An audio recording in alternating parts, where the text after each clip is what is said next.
सलाम everyone and welcome back to Gol रोटी।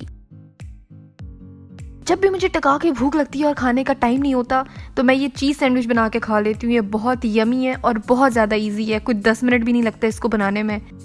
इसको तो रेसिपी भी कहना ना रेसिपी की तौहीन है। तो चलो शुरू करते हैं।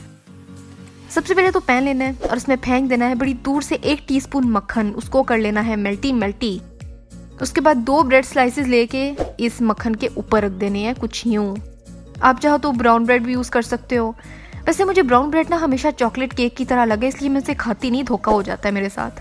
जब नीचे से बहुत अच्छा सा टोस्ट हो जाए, ब्राउन कलर आ जाए, तो इन स्लाइसेस के ऊपर आधा टीस्पून मक्खन और रख देना है। और रखने के बाद इनको कर देना है फ्लिप। डोंट वरी, मैं बड़ी केयरफुली ये चम्मच यूज़ करी हूँ नॉन स्टिक पे, आई नो।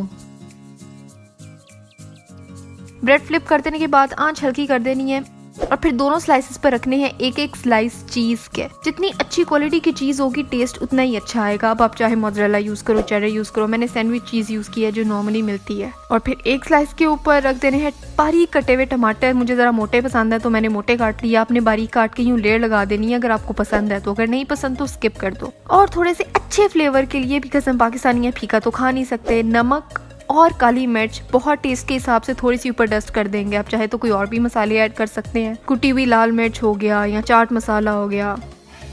अब क्योंकि करनी है सिर्फ चीज़ मेल्ट, तो इसको हमने बड़ी हल्की आंच पे कुक करना है जब तक कि नीचे और ऊपर से गोल्डन कलर ना आ जाए और चीज़ मेल्ट ना हो जाए। अगर आप चाहें तो इसको कवर भी कर सकते हैं, इसलिए ज़रा इजीली मेल्ट हो जाएगी। 3-4 मिनट के बाद चीज़ थोड़ी मेल्ट हो जाएगी और आपका सैंडविच तैयार है। आप चाहो तो माइक्रोवेव भी कर लो चीज़ मेल्ट करने के लिए। आई डोंट नो, वो ज़्यादा ईजी होगा, लेकिन माइक्रोवेव करने से वो क्रिस्पीनेस नहीं मिलेगी जो आपको यूँ करने से मिल रही है। बड़ा सिंपल सैंडविच है, बहुत कोई फैंसी चीज़ नहीं है, तो आपने इसको ज़रूर ट्राई करना है और मुझे बताना है कि आपको ये कैसा लगे। अगर आप चाहो तो इसमें मोज़रेला यूज कर सकते हो, पिज्जा सॉस यूज कर सकते हो। इसको आपने जरूर ट्राई करना है और पिक्चर मुझे इंस्टाग्राम पे दिखानी है ताकि मैं इसको अपनी स्टोरी पे लगा सकूं। आज के लिए बस इतना ही था। मेरी लास्ट रेसिपी ये रही। यहाँ देखो, सब्सक्राइब यहाँ करो, मेरा पहला चैनल है सनाज बकेट, उसको भी सब्सक्राइब करो। अगली रेसिपी कौन सी होनी चाहिए मुझे ये भी बताओ और मैं मिलती हूँ आपसे 3 दिन बाद एक नई रेसिपी के साथ।